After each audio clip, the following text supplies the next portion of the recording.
پروردگار، اللہ تم میں سے ان لوگوں کو بھی جانتا ہے جو لوگوں کو منع کرتے ہیں اور اپنے بھائیوں سے کہتے ہیں کہ ہمارے پاس چلے آؤ، اور وہ لڑائی میں نہیں آتے مگر کم، یہ اس لیے کہ تم سے بخل کرتے ہیں۔ پھر جب ڈر کا وقت آئے تو تم ان کو دیکھو کہ تمہاری طرف دیکھ رہے ہیں اور ان کی آنکھیں اسی طرح پھر رہی ہیں جیسے کسی کو موت سے غشی آ رہی ہو۔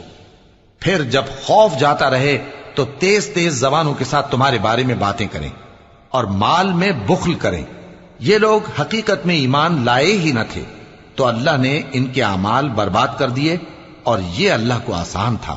یہ لوگ خوف کے سبب خیال کرتے ہیں کہ فوجیں نہیں گئیں، اور اگر لشکر آ جائیں تو تمنا کریں کہ کاش خانہ بدوشوں میں جا رہے،